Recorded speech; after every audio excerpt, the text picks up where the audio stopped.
los agradecimientos por la invitación. La verdad es que nosotros hemos estado trabajando internamente en el Ministerio de Justicia con un equipo técnico que participa también doña Mónica, a cargo de los Reforma Procesal Civil. Y es la primera vez que estamos empezando ya a socializar el tema y lo que hemos conversado y avanzado dentro de estos equipos técnicos y de algunos equipos invitados como el propio foro que tú planteas.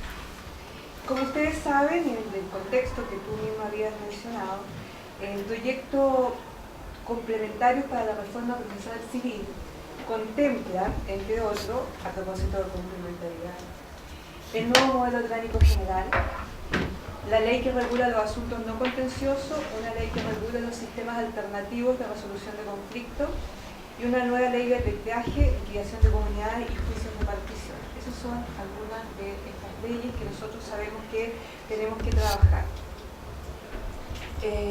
De esta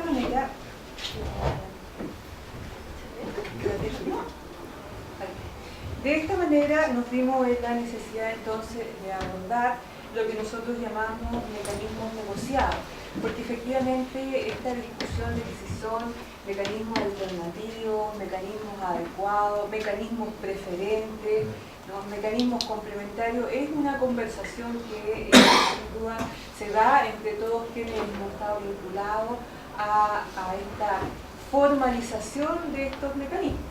Estos mecanismos existen afuera en el mundo, pero cuando uno trata de llevarlos al sistema formal, sin duda estas son las discusiones, sobre todo en el mundo de los abogados que somos quisquillosos con el lenguaje. La verdad es que en el mundo, por ejemplo, comunitario, no es la discusión más importante, pero sí cuando estamos tratando de incorporarlo a través de un proyecto de ley que tenemos que entrar a socializar y a discutir en el Congreso. ¿Cuáles son los antecedentes? Es el boletín 819707 sobre reforma al nuevo código o un nuevo código procesal civil, plantea en su mensaje el tema de los sistemas alternativos. Este nuevo código establece tres ideas fuerzas con las que nosotros hemos trabajado. La concepción de la justicia civil de manera amplia. Los conflictos deben tener múltiples formas de solucionarse, permitiendo a los usuarios acceder a la vía, y aquí se utiliza más adecuada, de resolución según la naturaleza y entidad del conflicto. Y por último, el proyecto de código radica expresamente en una ley especial la regulación de estos mecanismos. Esto ha sido criticado, seguramente algunos de ustedes también han levantado esta crítica, respecto de que debió ser incorporado en el Código Procesal Civil la regulación de estos mecanismos alternativos. Eso no se dio en la Cámara. Yo en algún momento pensé que la Cámara iba a levantar el tema e iba a pedir que se incorporaran, ¿no?, por gran espanto nuestro que no teníamos nada muy avanzado, pero no se dio. Y se ha respetado hasta ahora la idea de que va a tener una legislación paralela. El código plantea, el mensaje, que dichos mecanismos alternativos no pueden ser mirados como un sustituto a la jurisdicción, como esta idea también de que son alternativos a la jurisdicción, ni una justificación que permita al Estado impartir una justicia de menor calidad. Grandes temas. Muchas veces cuando se plantea la incorporación de estos mecanismos, de lo que se habla es de una justicia de segunda categoría. Nosotros en las conversaciones internas que tenemos claridad respecto de que si uno no tiende a tener paralelamente a la incorporación de estos mecanismos el perfeccionamiento de un sistema de la justicia formal, en este caso de los tribunales civiles, lo que está haciendo posiblemente es dar justicia de segunda categoría, porque vamos a llegar al acuerdo que se pueda, porque lo que vamos a tener de cara al proceso judicial es muy engorroso, muy largo o muy poco eficiente. Dice pues, el mensaje, por el contrario, lo que se trata es que las partes puedan acceder a vías más adecuadas de resolución según la naturaleza y entidad del conflicto. Con este mandato se comenzó a trabajar entonces en la idea de construir un anteproyecto de ley que incorporara sistemas o mecanismos negociados para la solución de conflictos civiles.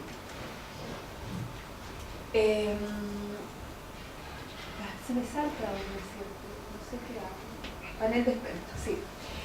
Lo primero que hicimos, como ya se mencionaba acá, fue convocar a un panel de expertos que eran personas esencialmente vinculadas al mundo académico, que pudieran entregarnos algunos consensos respecto de distintas materias que teníamos nosotros la idea de que debían ser resueltas en este anteproyecto de ley. Ustedes tienen ahí el listado de los profesores que participaron y este panel de expertos funcionó durante el año 2012. ¿Qué temas se trabajaron? Don Mirta, no quiero ser irrespetuoso, pero me llamó la atención. ¿Ellos son especialistas? ¿Han trabajado en mediación ellos los expertos, no? No todos son profesores. Muchos de ellos estaban en el mundo académico vinculado a sistemas alternativos, típico docente que promueve, digamos, la incorporación, pero no era un requisito el que ellos fueran operadores, que fueran mediadores necesariamente. Y hago la aclaración porque viene después un grupo de operadores. ¿Qué les pedíamos trabajar nosotros? ¿Qué les pedimos trabajar a los expertos? Diseño orgánico de los sistemas alternativos, cómo visualizaban ellos un diseño orgánico.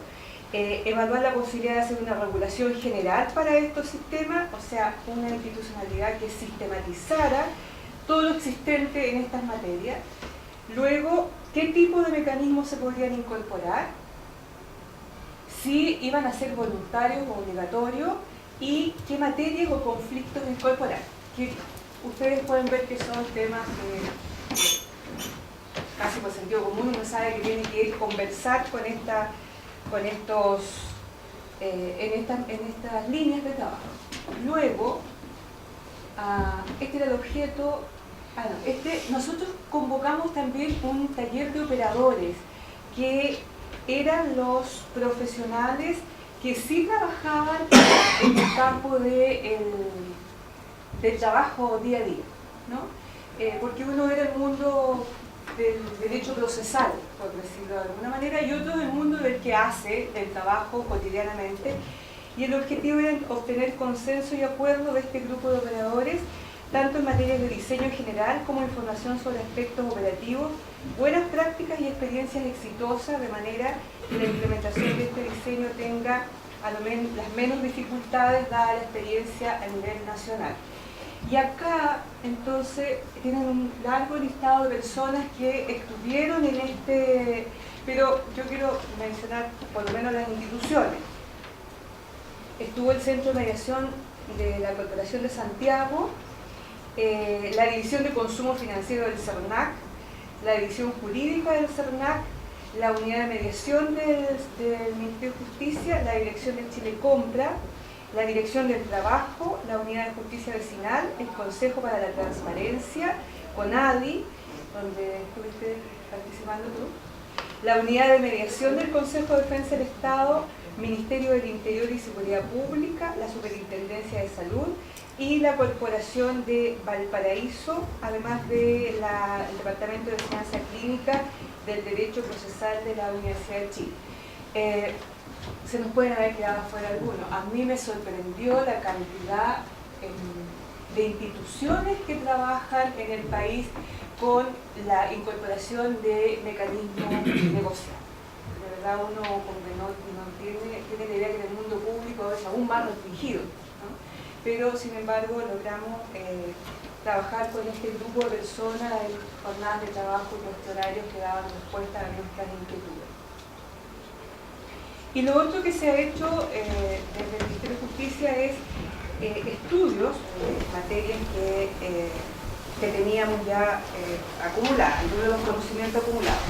Sin duda yo diría que los temas que hay que responder cuando uno trabaja en esta línea son los mecanismos que regulan, las materias susceptibles de mediación,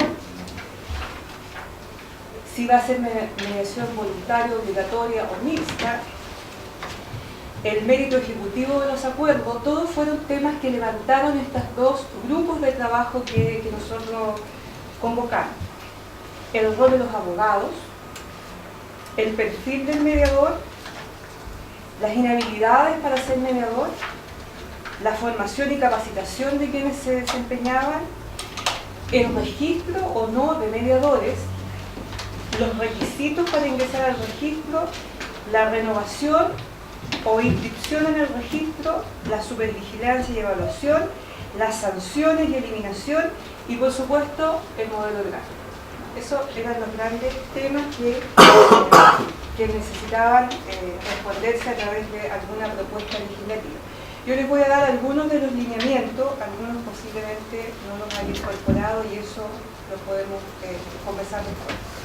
Primero, se definió regular la mediación, aunque se reconoce y se permiten otros acuerdos a los que puedan llegar las partes por otros mecanismos. Esencialmente estamos hablando de negociación. Nosotros no regulamos, que la negociación es muy informal y tiene estas líneas de trabajo, que es la línea salvariana, que es la línea de las posiciones.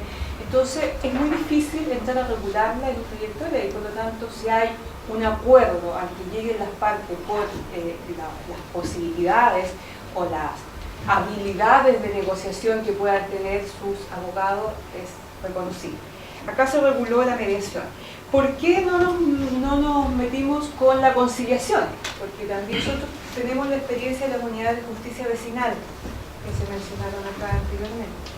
Nosotros ahí habíamos abierto la posibilidad del multipuerta, y el multipuerta era la negociación, la mediación, la conciliación, el arbitraje de árbitro arbitrador y por supuesto el juzgado de policía local.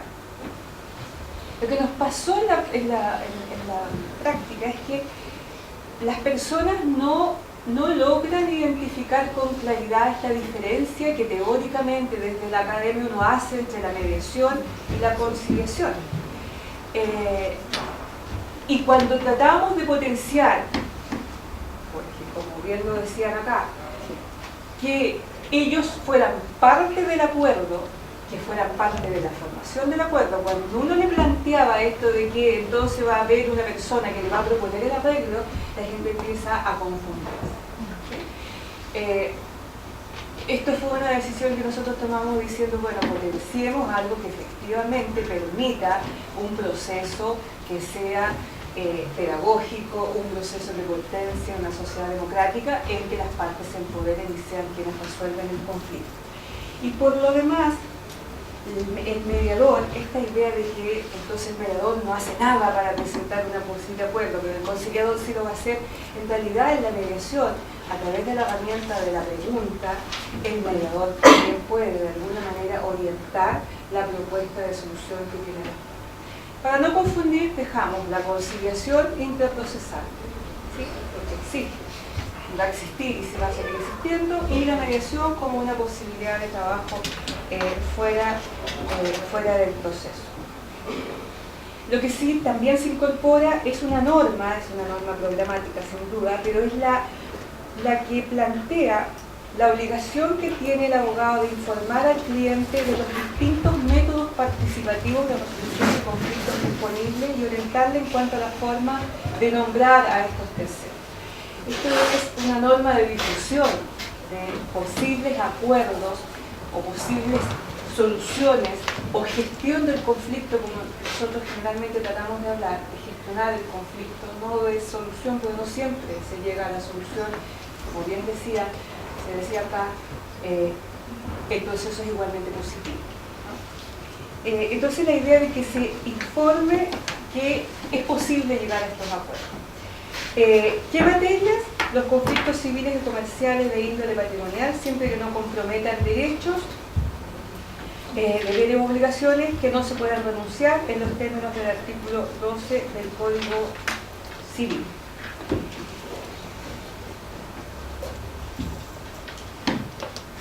¿Qué materias se excluyen? En esta propuesta de anteproyecto se excluyen las materias con regulaciones especiales, o sea, se legisla solo para lo que va a ir a sede civil y que no esté hoy día ya incorporado. Por lo tanto, esta idea de regular en una sola ley todo lo que son los mecanismos alternativos que están en nuestra realidad, se desechó. Y se desechó por un motivo muy práctico, porque hacer estas legislaciones, estas coordinaciones es un proceso mucho más complejo. Y van a ver ustedes que encontramos otra forma de trabajarlo. Y lo que nosotros queríamos era acompañar con este anteproyecto, acompañar la reforma del proceso civil. Y también se desechó incorporar este mecanismo en materias de derecho administrativo. Aquí hay una discusión.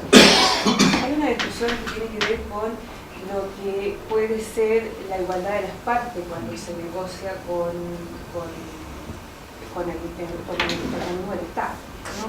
Y además con lo complejo que es el aprobar los acuerdos cuando entramos en el sede de derecho administrativo. Hay muchas barreras para llegar a los acuerdos. Por ahora se decidió no legislar sobre eso y derechamente dejarlo al margen. ¿Qué principios se incorporan? El principio de igualdad, la voluntariedad, la responsabilidad, la idea de que las partes se hacen responsables de participar, esta idea del mensaje, o sea, del discurso inicial en que uno pide a las partes esta colaboración en el proceso, la buena fe en la discusión, se materializa en una norma en el proyecto. La confidencialidad, que es una herramienta que lo que busca es dar posibilidades de abrir la conversación en todos los aspectos, en todas las posibilidades, pero que también contempla excepciones en la idea de que haya abuso de menores, niñas, niños, adolescentes, discapacitados y personas de tercera edad, debiendo siempre el mediador advertir respecto a esta excepcionalidad de la confidencialidad.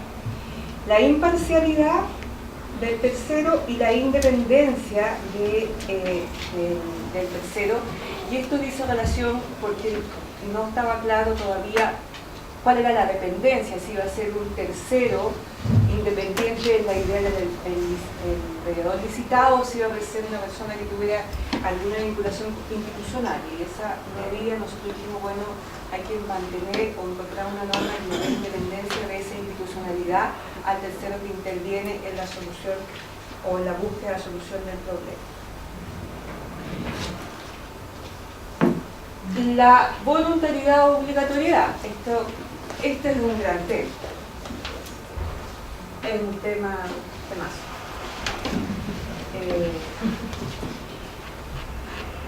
Y es interesante, no solo, esta es una decisión que es una decisión política, porque técnica hay argumentos para los dos lados, y ha sido fuerte y se discute, pero para mí pasa también porque si uno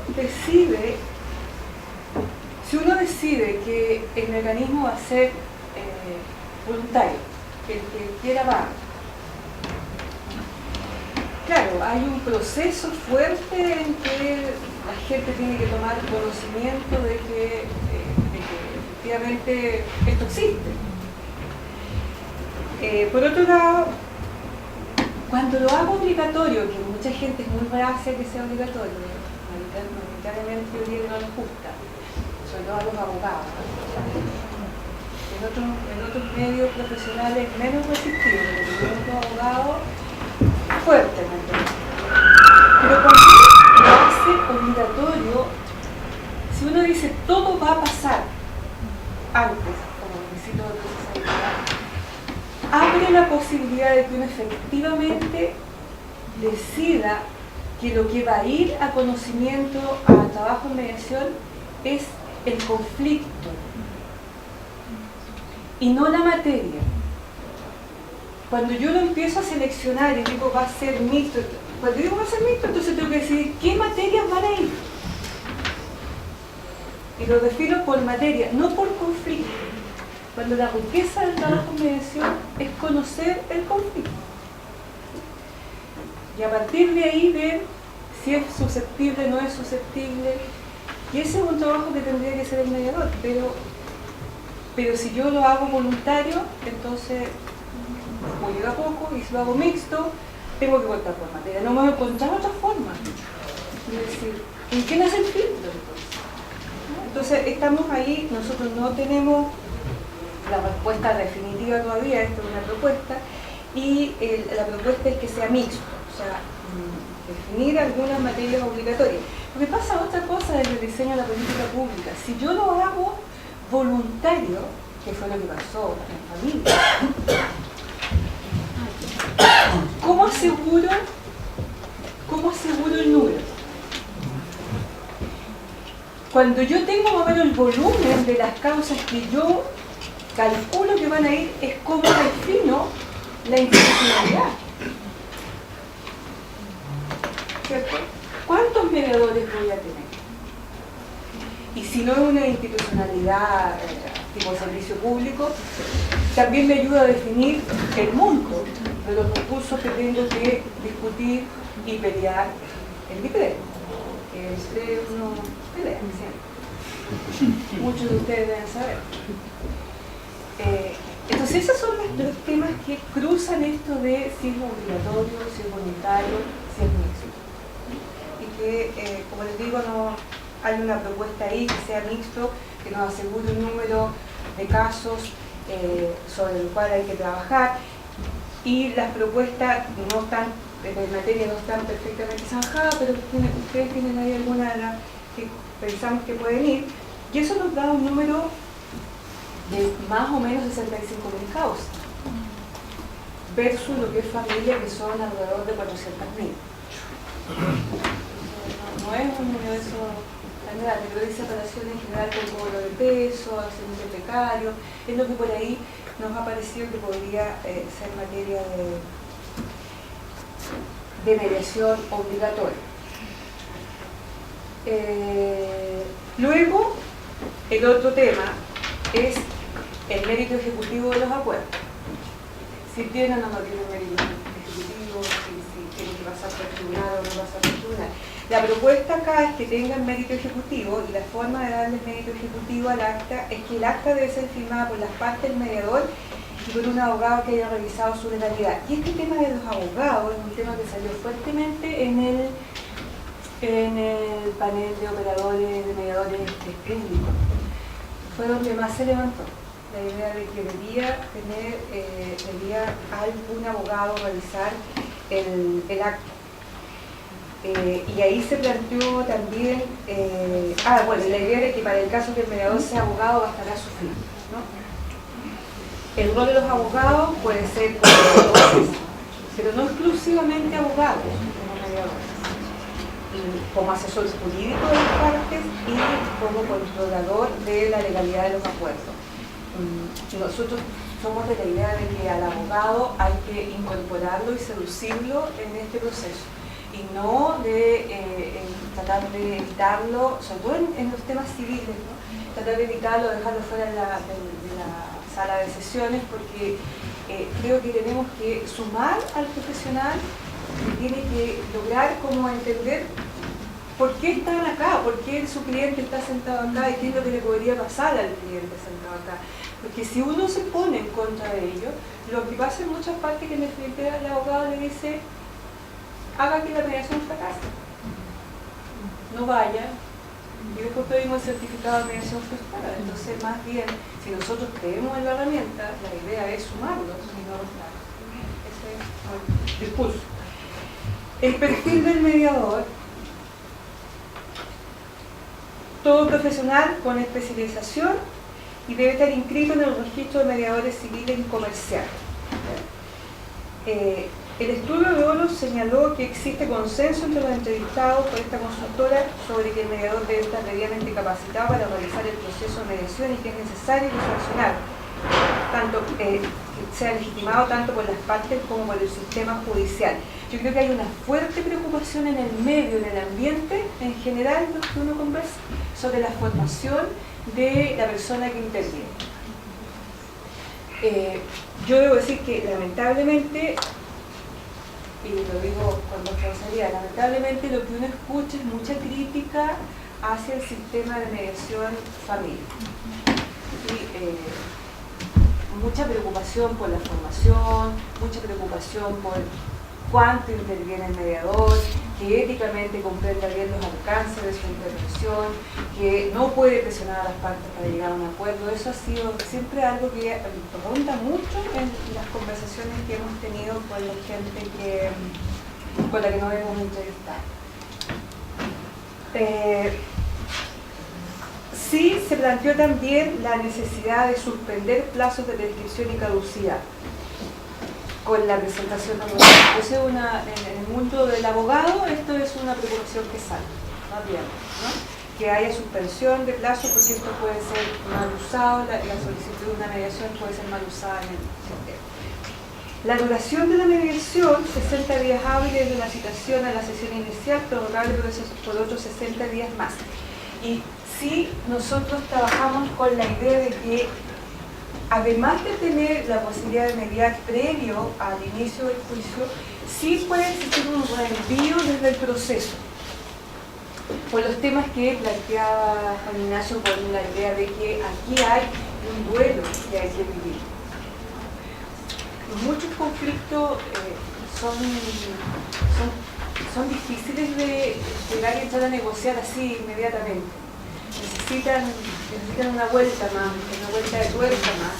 E incluso pasa en los temas de familia, que en familia la gente no llega a acuerdo en la mediación previa y después sí llega a acuerdos en el tribunal por los procesos conciliatorios. Reconociendo eso y entendiendo que en la mayoría de los jueces no están preparados, no es su formación la de ser un negociador o un mediador o un conciliador, sí creemos que es necesario abrir la puerta para la posibilidad de cuando el juez vea que hay un ánimo de negociar, pueda, si lo estima, derivar al sistema de mediación externo y ahí sí que hay que ajustar tiempos porque puede haber dificultades, digamos, por los temas posibles de suspensión.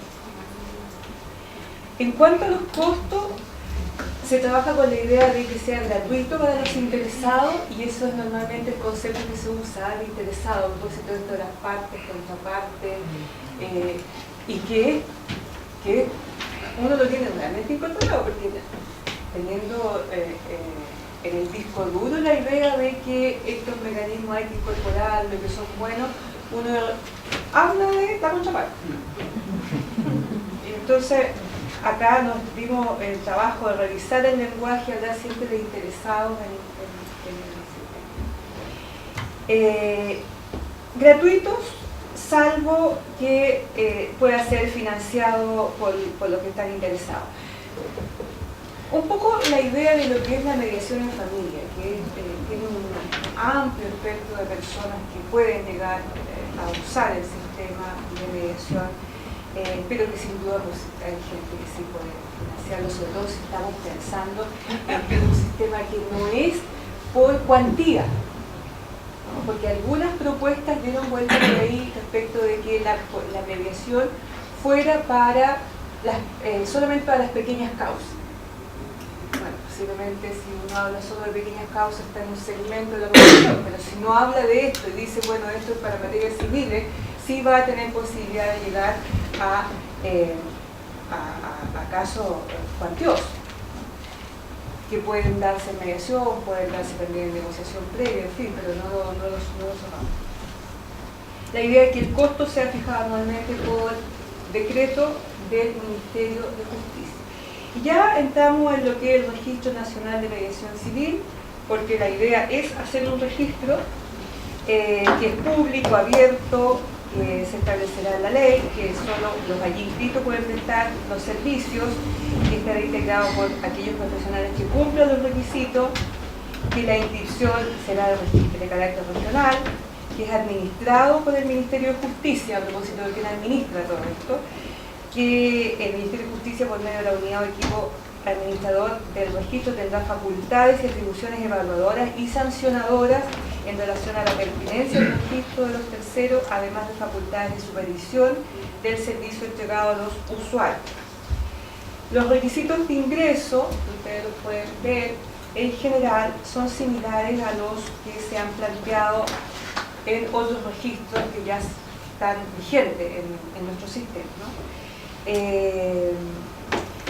Entre otros me interesa lo del título profesional de una carrera de a lo menos 10 semestres, que fíjense que este es un tema, porque así está planteado en la mediación en salud.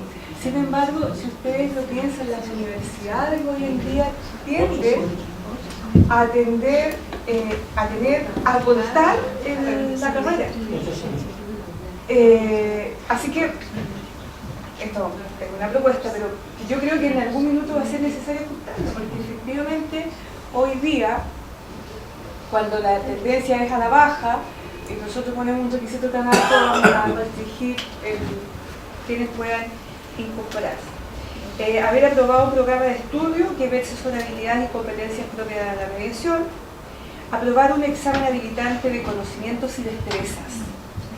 Esto fue una gran dificultad con el tema de la mediación familiar, ¿no? Que simplemente exigía un número de horas. Y hoy día se incorporó a través de una fase de licitación el examen de conocimiento, pero creo que no solamente es necesario los conocimientos, sino que hay que demostrar que se sabe intervenir en el conflicto, porque las personas pueden haber hecho 10 años de formación y no saben intervenir, y uno ve la intervención y se asusta, dice, uy, qué autoritario, ¿no? Y entonces espanta a la gente más que acercarla a la puerta. Lo demás, también contar con recursos físicos, tecnológicos y humanos para una adecuada prestación de servicio. Una cosa que nos ha preocupado a nosotros es la posibilidad de la existencia de recursos tecnológicos, porque pasa con la mediación familiar que como quedó estructurada, como quedó hecha la ley, hay una obligación de estar presente en la mesa de trabajo. Y hoy en día hay muchas intervenciones, muchas mediaciones que se hacen no presenciales, ¿verdad? No presenciales, sino que se hacen con la intervención de un mediador que está en Punta Arenas, por decirle, con una parte, y un mediador que está en Arica con la otra parte. Entonces, flexibilizar, mirar un poco a futuro de lo que puede ser los avances y de la tecnología. También nos importó la idea, mirando el registro de familia, la idea de una renovación en la inscripción del registro, ¿ya? Porque el registro de familia es estático, es una fotografía que se tomó, se incorporó y ahí está. Entonces, ¿cómo hacer que esto pudiera tener que fuera más dinámico? Fue la renovación cada 5 años y requisitos para obtener renovación: participar como mediador al menos en un caso en cada año de vigencia del registro. A lo mejor es muy poco, pero por lo menos es demostrar que la persona sí se ha ido desempeñando como mediador, porque en el registro de familia hay gente que no ha hecho nunca más una mediación. Acreditar, participar en reuniones, seminarios, foros y otras instancias relacionadas con la actividad propia del servicio, aprobar la evaluación cualitativa obligatoria y mantener las condiciones de ingreso al registro. De la misma manera, hay causales de suspensión o eliminación del registro, y la dependencia orgánica. Nosotros trabajamos en un principio con la idea, algunas ideas. Una idea era incorporar a los CAS, otra idea era hacer solicitados, pero hoy en día hay una propuesta interna en el Ministerio. Nosotros tenemos que trabajar sobre un servicio nacional, una nueva Sistema Nacional de Asistencia Jurídica que aparece en el programa de la Presidenta. Lo que nosotros hemos tratado es cambiar el nombre y hablar de Servicio Nacional de Acceso a Justicia, por lo que implica la decía respecto de la idea del acceso a la justicia, es un poco a la sentencia, al tribunal, ¿no? Al juez. Y esto es más amplio. Y en esa idea de ampliar, ¿de qué estamos hablando? La idea de un sistema nacional de acceso a la justicia. Este sistema de alguna manera centralizaría estos servicios, ¿ya? Lo que es la justicia vecinal y mediación de los CAC, los SAR asociados a la justicia civil y la mediación familiar, de manera de darle una mirada más única al sistema y tener algún lineamiento o alguna política pública que pueda ser para todos, de la misma manera. Por lo menos hasta ahí vamos. La idea sería en algún minuto poder ampliar hacia una centralización, no en mala uso de la palabra, descentralización, más bien tener una unidad nacional que pudiera mirar todos los mecanismos negociados que se imparten en la democracia o institución. Eso es lo que por ahora es